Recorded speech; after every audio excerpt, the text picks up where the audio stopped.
The Ford It's a Big Deal event is on. Right now at Jim K. Ford, lease a 2025 Escape Active all-wheel drive from $198 bi-weekly at 1.99% APR for 36 months with $2,755 down. That's like $99 weekly. Plus a $750 bonus for eligible Ford owners. Like we said, it's a big deal and it's on now, but not for long. Visit Jim K. Ford today for details or online at jimkford.com. At Jim K. Ford Lincoln, we say yes! Ladies and gentlemen, welcome to another episode of the Sens Nation podcast. Hanging with the coach, and we got lots to get to today. How are things, Greg? Things are good, Stephen. Nice, lovely, long weekend. Hey, I'm enjoying myself. How about you? Yeah, it's been good. Got a game of golf in, and so I just get worse and worse. But it was a great day and perfect weather on Saturday. But yeah, lots to get to today. What I want to talk about out of the gate, because the Team Canada's orientation camp for later this month is out there now, and it's something like 42 players, including 26 forwards. And we'll get into some of the names that are on that list and maybe some of the strategies of Hockey Canada in just a second. But I'm keen to get your opinion of Drake Batherson. Now, I'm not going into this saying that he should be one of Team Canada's best 8 wingers. I just don't think he's there just yet. But we're talking about 26 forwards. There are a lot of forwards who've been invited to this camp, and Drake Batherson is not among them. And part of the reason I brought that up is the fact that when you look at Team Canada's list, he is a better scorer. At least last season, he had more points than exactly half of the 26 guys who were invited. Well, we need to be clear. We're both in agreement he's not going to make the team. But he Right. certainly is worthy and deserving of an invitation.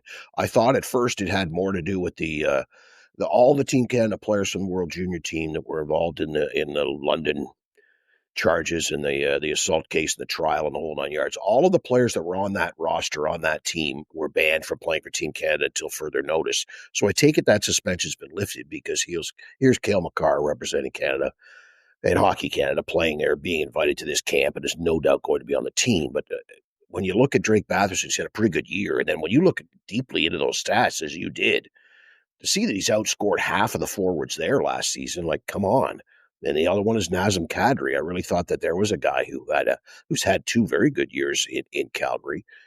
He hasn't necessarily had a good success rate or been a good trooper like Drake Batherson has. Kadri has not played for Canada since the World Juniors way back when, but Drake Batherson has played in a couple of World Championships, said yes when asked and when available, and I thought he at least deserved an opportunity to go to the camp, and I was kind of surprised by it, as you were. Yeah, it was 2022 where Batherson helped Canada to a silver medal at the World Hockey Championships, and he and Dylan Cousins, now his teammate in Ottawa, finished 2nd and 3rd overall in scoring. And Drake has talked to us as our 3rd man in here on the program, and we'll get him on pretty soon here this summer. He's talked about his love of wearing the maple leaf. Like, he sounds like a guy that will, represent Canada on every opportunity that he gets. But here are the guys on Team Canada that got invites over Batherson, and a lot of them deserve it. But just from a points perspective, you'd think that Batherson might beat out just one of these guys. Again, half of the roster of forwards that have been chosen to go to this camp have fewer points last season than Batherson. They include Connor Bedard, then you got Sam Bennett, Quentin Byfield, a little leapfrog in there, Macklin Celebrini, Bo Horvat, Zach Hyman, Seth Jarvis, Brad Marchand, Ryan Nugent-Hopkins, Mark Stone. Can't even read my own writing. Oh, yeah, Carter Verhaeghe. I get some slack for Carter Verhaeghe. That's an interesting spelling. Tom Wilson and Cirelli in Tampa. So that is a lot of guys. And I know that points don't tell the entire story, and you can make a great argument that there are many variables that the players I read off there have that Batherson does not, whether that be defense or physicality, leadership, whatever it is. But there's also some guys in there, as I mentioned in the hockey news this week, that really are just there to be offensive guys, and there's not a lot of Selke ability in there as well. So I think he could have beaten out a few of those guys. Well, I think there's a number of them there. Like, they did invite the entire roster from the Four Nations, so that kind of eats up a lot of those spots in this total of 35. You add in, I think there's at least 3 there in Byfield and Celebrini and Connor Bedard, who are not going to make this team, but they are there to gain the experience and to be around the group and understand how things work and to learn some things. So that eats up another 3 spots. So there's really not all that many open. Like, even though it's an open orientation camp, it's really not that open. There's probably not all that many roster spots that are available either, right? Like, most of the Four Nations team is probably going to be there, with the exception of 2 or 3 here or there, that there's going to be some open spots. But yeah, the more you look at it, you just ran down that list. Yeah, he could have been there. And Nazem Kadri too, I thought.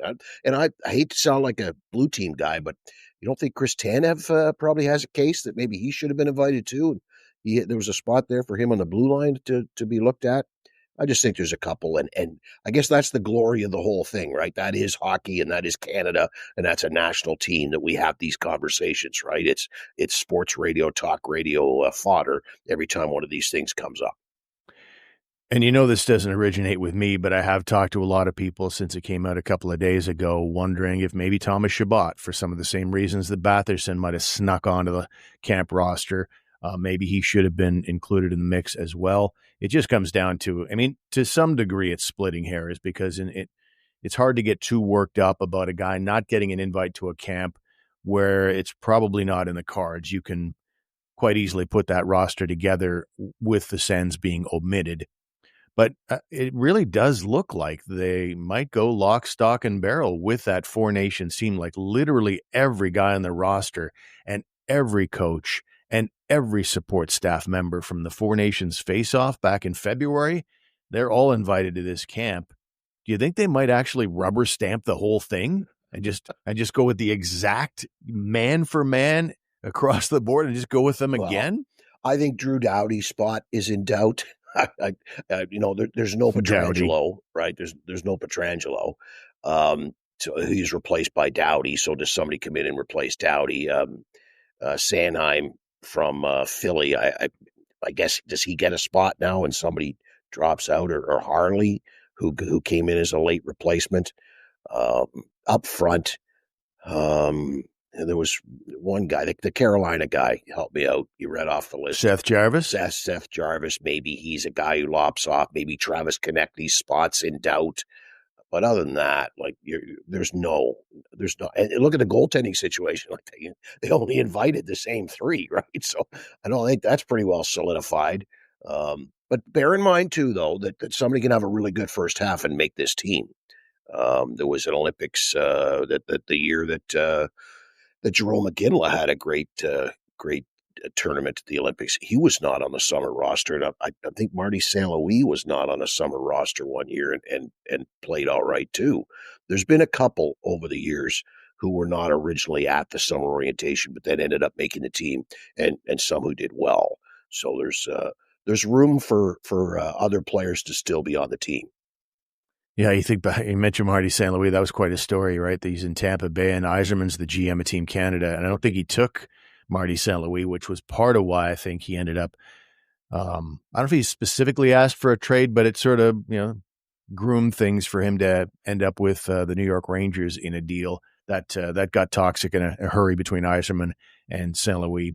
But yeah, it's going to be interesting. Oh, there it is again. In the last episode, I said that way too many times, but that's the first time I've said it in this show. So I'm allowed. I'm good. I think I'm good. Maybe not. But the goaltending situation you brought up, how in the world is Logan Thompson not there? Like, the Washington Capitals goaltender had better numbers than guys on this, the 3 you mentioned. And it's like, I know they made that decision at the Four Nations face-off, but I just don't understand how Logan Thompson can be off. I've heard some buzz. I don't know. I never know how much stock to put in it. There's a lot of people writing on the internet right now that just putting stuff out there for clicks. But I did read in a couple of places that maybe there was an issue with a couple of guys who were assistant coaches on the team, and Bruce Cassidy and Pete DeBoer. They had this goalie in Vegas, and that there may have been some some differences of opinions. I'd hate to go any farther than that, but that's all, like I say, scuttlebutt that's out there. I still, though, even leaving that aside, it doesn't make any sense to me that Logan Thompson is not on this team. Let's talk a little bit about Celebrate, a great sponsor of our program. I think that the people would be interested in knowing that this is a truly local company. I'd love to hear about I'd love to hear about the backstory and how it all came together. Sure. Well, it started, as a lot of companies do, we're just solving a problem, and I didn't really mean to, but that biannual climb up the ladder to put up and take down the Christmas lights is, a pain point for a lot of people. And for me in particular, it was doing the second floor of our house. And my wife one year asked me, do the second floor this year. And typically I would just do over the garage and call it a day. I figured there was probably a better way. And I had a background in product design. So I kind of put my mind to it and came up with this idea to just mount it in a track and leave it up year round. Because I also didn't want to be that guy that just puts them up and then leaves them hanging. And, after 2 years, they're all ratty and falling apart, right? So anyways, we came up with this just to solve our own problem. And we weren't really thinking company at the time. But then people started knocking on the door, and all of a sudden my spidey sense went off, like, people actually want this product, right? So we put our mind to it, and we actually started Celebrate at that point and started selling the product. It's just kind of taken off from there. It's been a great response from everyone. And just seeing the things that people come up with and how they use it's been really interesting. The whole thing's been interesting, and it's a great local success story. They're right here in Canada, and Dan, we really appreciate you joining us. It's Dan Junkins, everybody. He's the founder and CEO of Celebrate Inc., and now back to the show. We started the conversation talking about Drake Batherson, and he got a little FaceTime with the Cup. That would include Brad Marchand, the hero of the day. Cup out east once again. Batherson gets his day with the Cup in a sort of vicarious way, and Brady Tkachuk got his day with the Cup, of course, with his brother Matthew winning it again. His day with the Cup was a week ago Thursday, so a couple of Ottawa Senators, their top two goal scorers, by the way, and a couple of their core guys. I guess, those sorts of things probably just add another layer to their desire to win Lord Stanley's mug. Yeah, another log gets thrown on the fire in their burning desire. You want to win badly, and then in the case of Brady, he's talking to his brother all the time, so he's got a full understanding of how Matthew feels in the celebration and the partying and how wonderful it is. Stanley Cup champion, and for both of them, it's just that it just burns within them now, and it just gets hotter and hotter. Yeah, and I think those two guys also represent that sort of window of opportunity. These guys have been around this team for a long time, and they finally tasted the playoffs this past spring. And I also look at their contracts.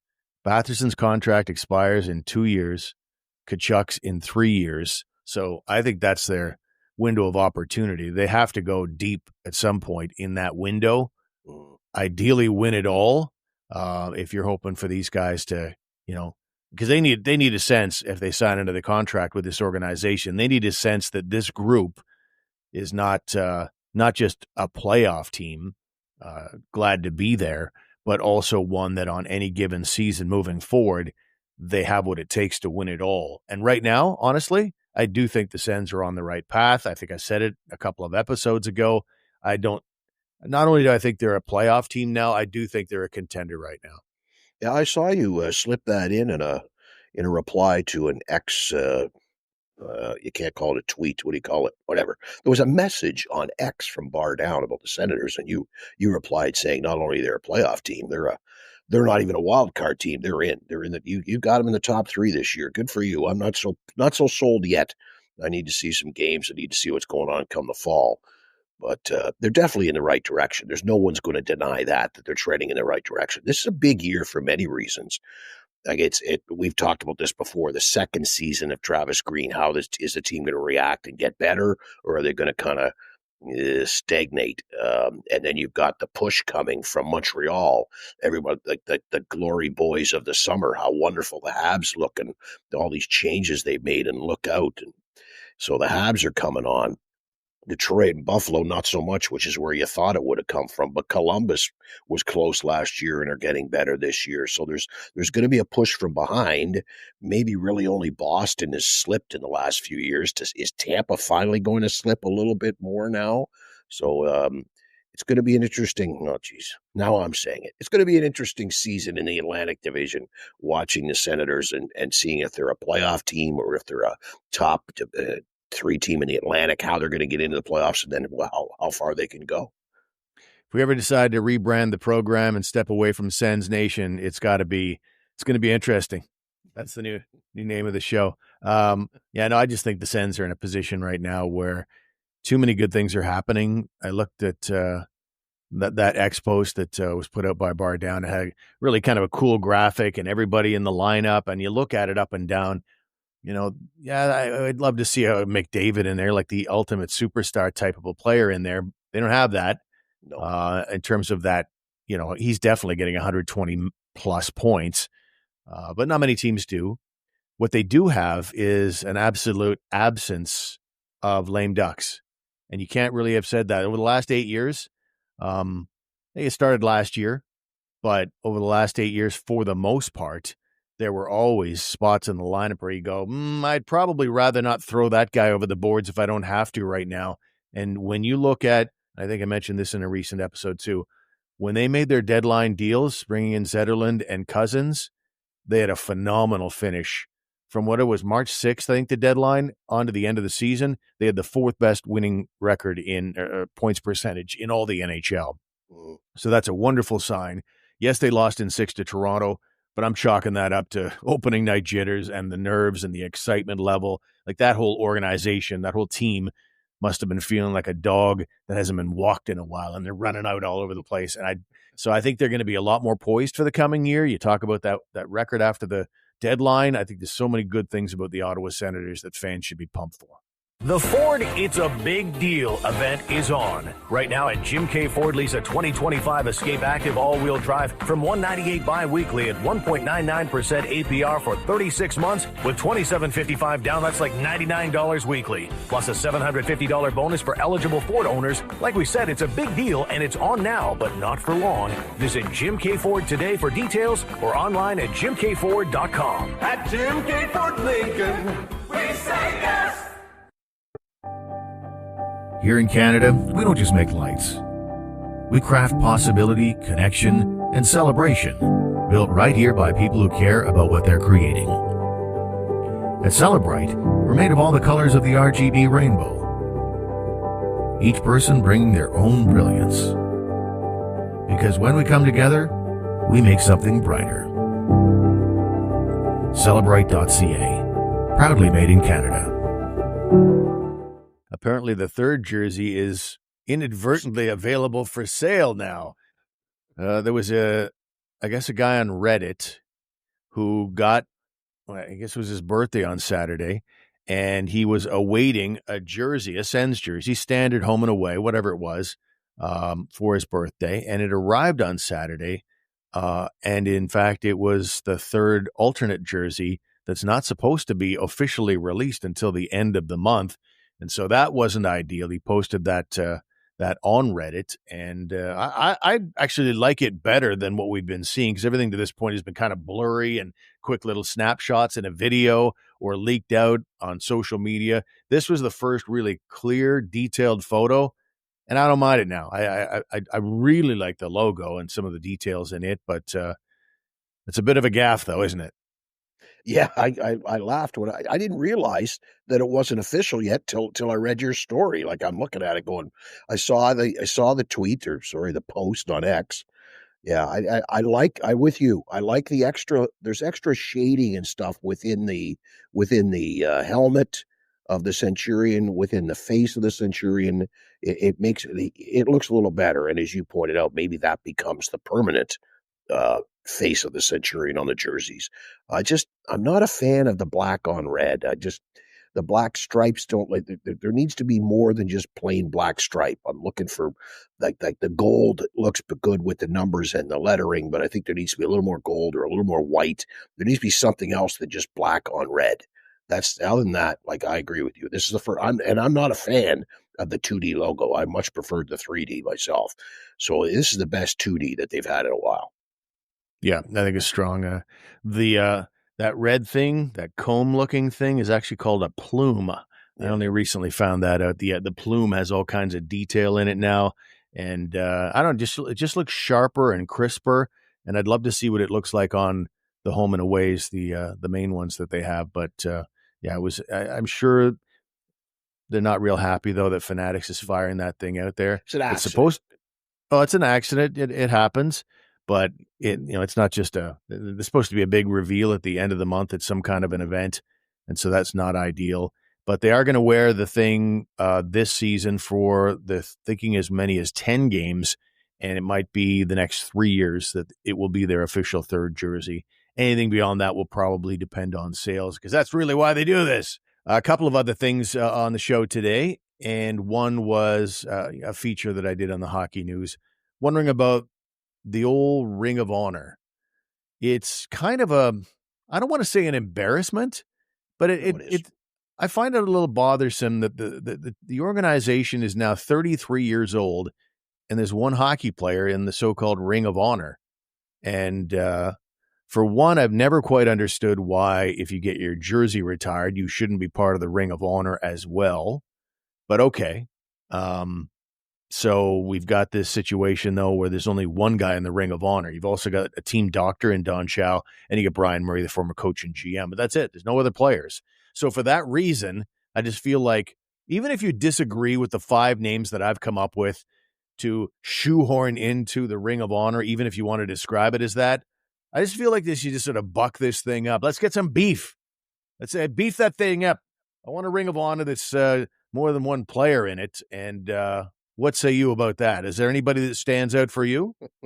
Well, I agree with Craig Anderson. I agree with Jason Spezza. And I think things beyond that are open to debate.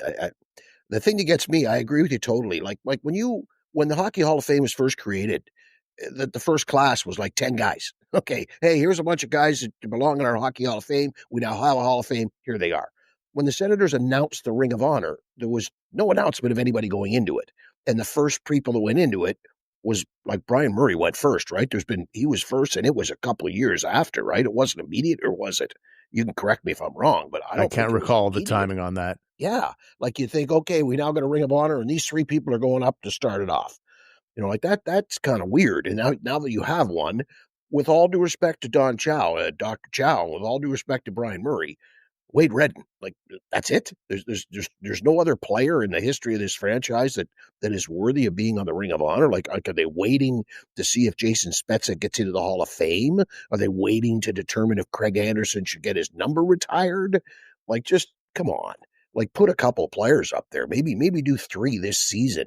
Have a couple of ceremonies. I didn't necessarily agree with your other choices. I could maybe be twisted, or maybe you might want to list them off. I know that Hossa was there. You could maybe convince me on Hossa. Sorry, I'm not sold on Yashin. You're never going to convince me that Yashin belongs up there. And I like Anderson, and I like Spezza, and I can't remember who your 5th was. Well, the full list: Craig Anderson, Marian Hossa, Alexei Yashin, Jason Spezza, and I think the one that you didn't have is Danny Heatley. Danny Heatley, yeah. And these are the retired players. There's obviously some guys in the league that you might want to look at in the future. Erik Karlsson would be a slam dunk for one. You win 2 Norris trophies as a Senator. He went on to win a 3rd one later, but with Pittsburgh, was it? Or San Jose? His last year in San Jose, or his first year in Pittsburgh? Last year in San Jose. Okay, there you go. Yeah, his stats have been like half as good in the last 2 years in Pittsburgh, which has led to all these trade rumors over the course of the summer, which we've talked about before and don't put a lot of stock in. Doesn't make sense for the Sens. But these are the retired options. And I know that there are asterisks you can put on all of them to some degree. Like Craig Anderson was very good for the Ottawa Senators and leads the Sens in most categories. But did anybody hold him up as, one of the elites of his era against other goalies around the league? Probably not. Hossa wasn't here for a particularly long time. Yashin had his holdouts. Spezza and Heatley, they both asked for trades.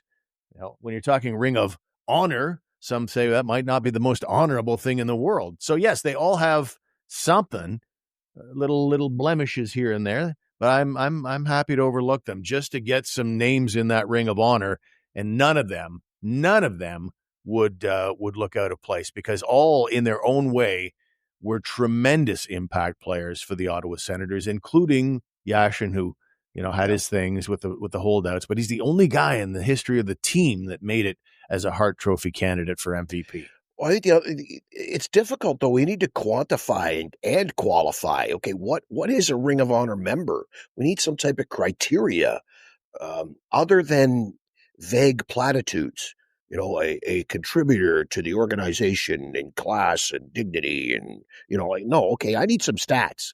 How many years? What's the minimum number of years you think the guy should have played here? What's the minimum number of points he should have racked up? Or in the case of a defensive defenseman, how do you quantify that or qualify that either? Right? Like, is there a place for something like this? Is Patrick Lalime a guy who could go up there?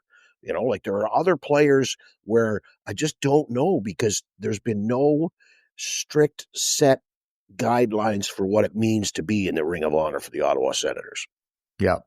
Make your criteria, whether it exists or not right now, make your criteria and be firm to that. But in the meantime, stop being a 33-year-old organization with only one guy in their Ring of Honor. And not that many guys who've had their numbers retired either, to be honest.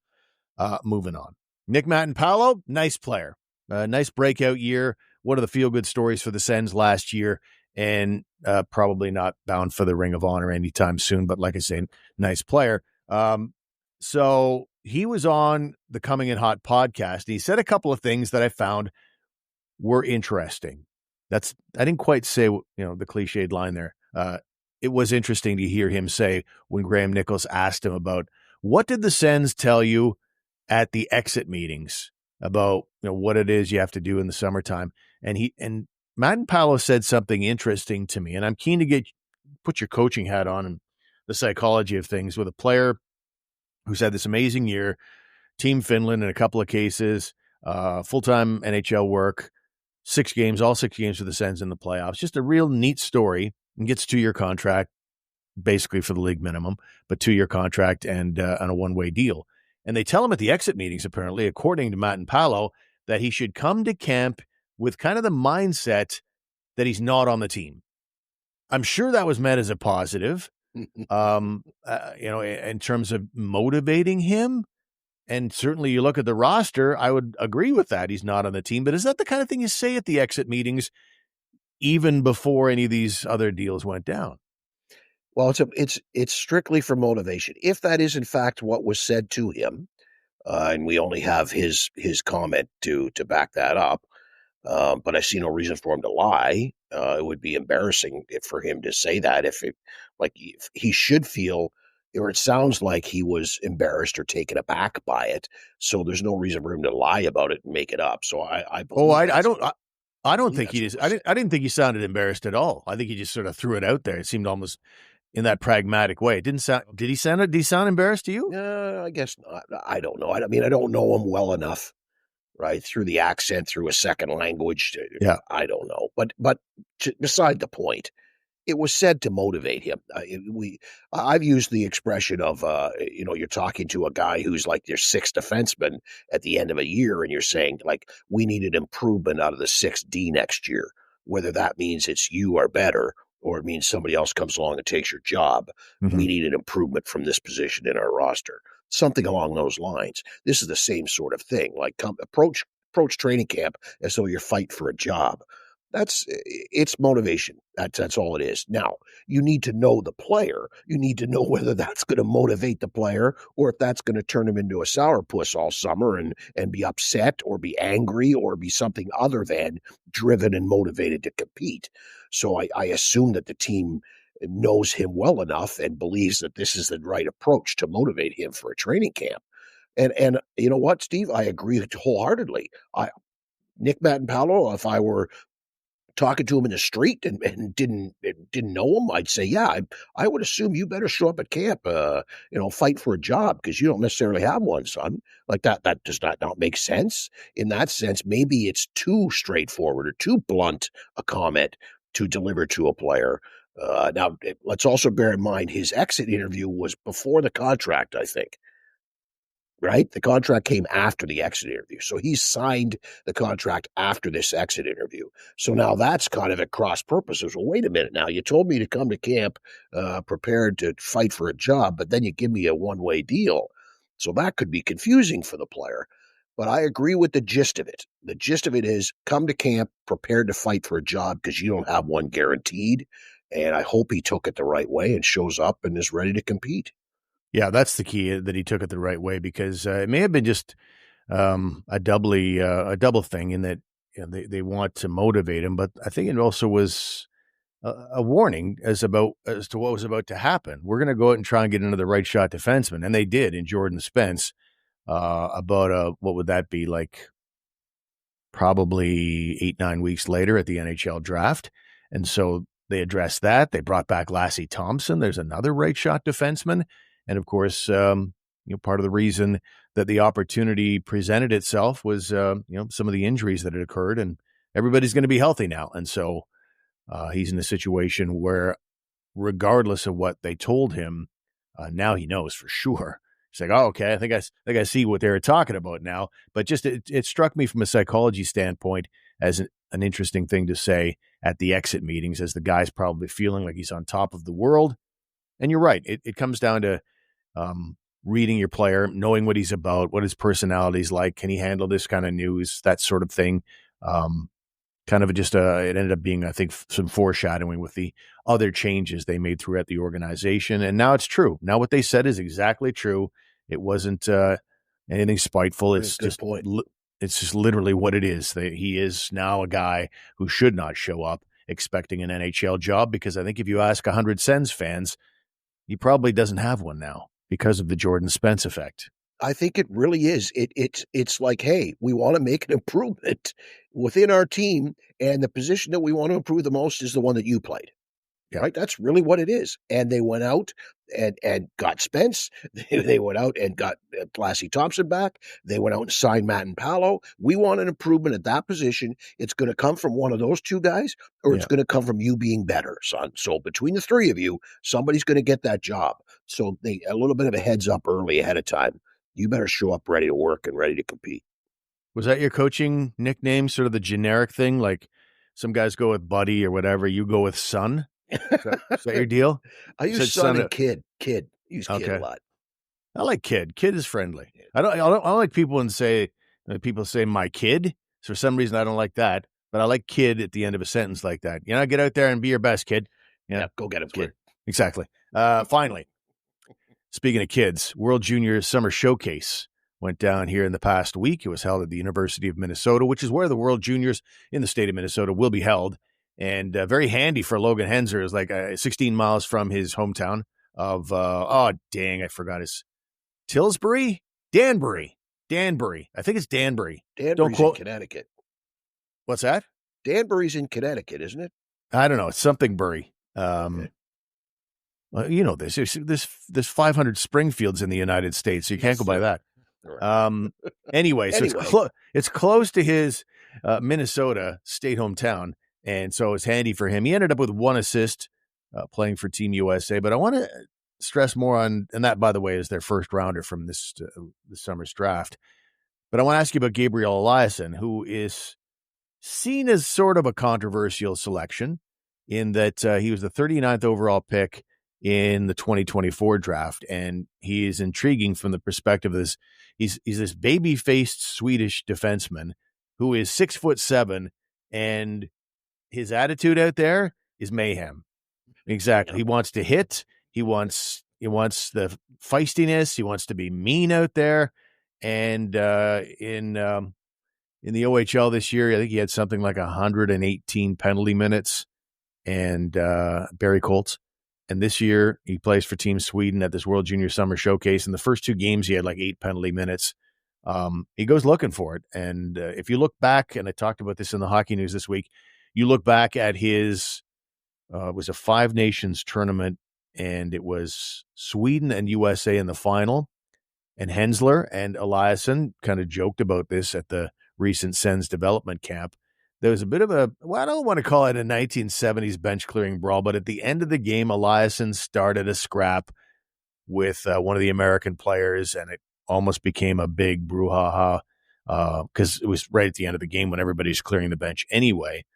But Eliasson kind of goes looking for it. Do you think the Sens are going to have to dial that kid back in the future? No doubt, but that's much better than the opposite. I'd rather have to dial somebody back than try to wind somebody up. And I think it would be much easier as a player, as a person, to dial it back than to wind it up. If you're not cut out for physicality and sticking your nose in and getting dirty nose and grinding and mucking and all that sort of stuff, if you're not cut out for that stuff, it's very, very, very difficult to make you or get you interested in doing that, playing that side of the game. In the case of the other way around, it's much easier to dial it back. So yeah, okay, got to dial it back a little on the kid. Okay, fine. Sometimes it works. Tom Wilson has learned to dial it back and has become quite a good player.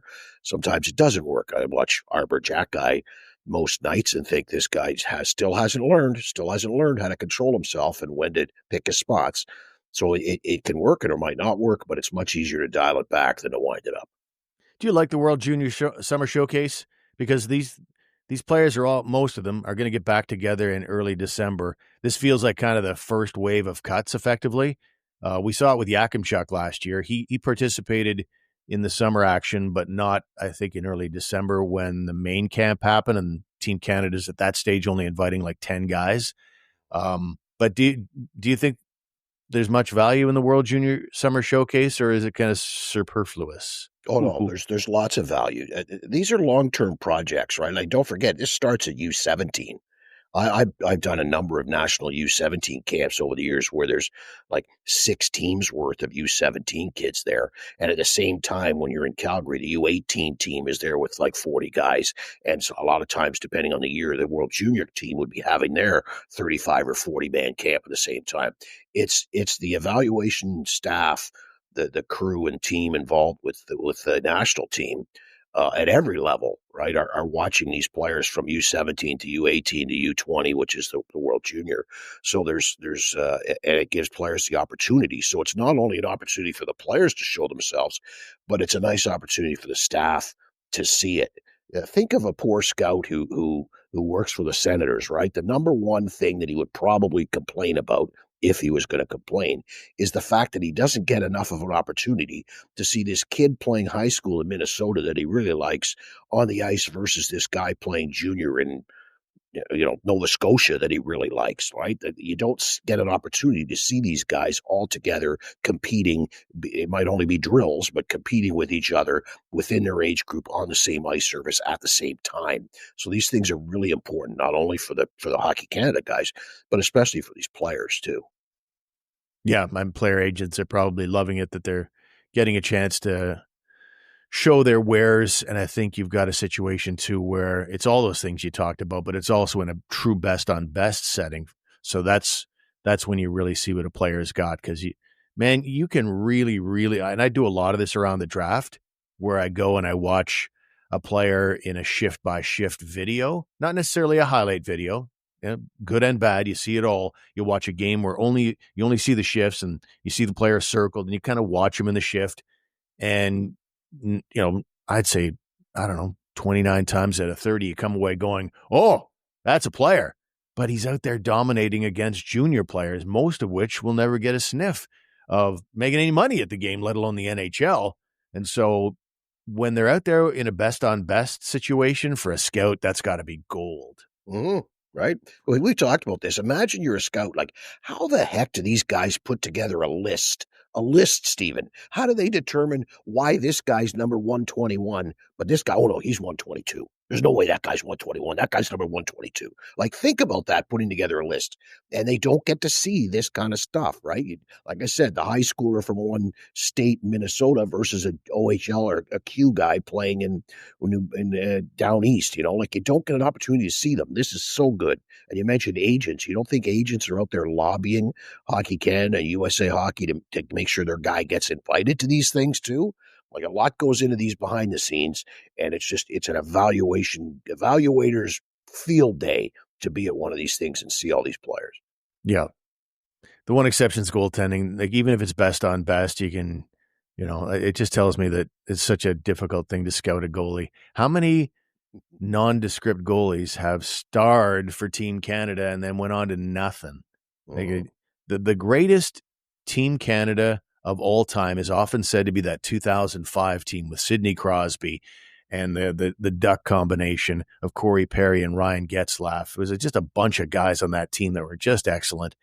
and their goalie was Jeff Glass, third rounder of the Ottawa Senators, who I think very late in his career after he went to the KHL, he finally made his NHL debut at 32 or 33 and really only had a cup of coffee in the league. But at the time, that was the best Canada had, apparently, according to the scouts. So it's such a crapshoot when it comes to goaltending. Agreed. Yeah. Let's not even get started. That's a whole show right there, I think. Yeah, or it's no show at all because we know nothing. I swear to God, when you go to these evaluations and things, you talk to coaches. It's like I generally let the goalie coach handle all that stuff, or the goalie evaluator. We just sort of watch everything else. Yeah. Anyway, look, I go to my goalie coach and say, "Look, can you stop the puck?" Okay, and that's what's a good mark on my book. Yeah, Jordan Binnington. They got to go with him again, I guess, in Team Canada. What else? But he never strikes me as being this elite goaltender. But he wins, so he's got a cup. He wins 4 nations. He just looks small in the net to me, but I don't know. He gets W's, but he sure looks at times like he's skittish and not that and leaky. But he might be the best option they have, and I'd be shocked if it's not Binnington once again. So let's call it quits right there. We've gone a long time today. Thank you for being with us today, ladies and gentlemen. The housekeeping notes, as always, the Hockey News Ottawa. I'm the site editor over there. Lots of great articles about your Ottawa Senators. Keep cranking them out here in early August, even though these are indeed the dog days of summer. And as well, our show website is sensnationhockey.com. Greg, enjoy your evening, and I look forward to talking to you again in our next episode. Good night, sir.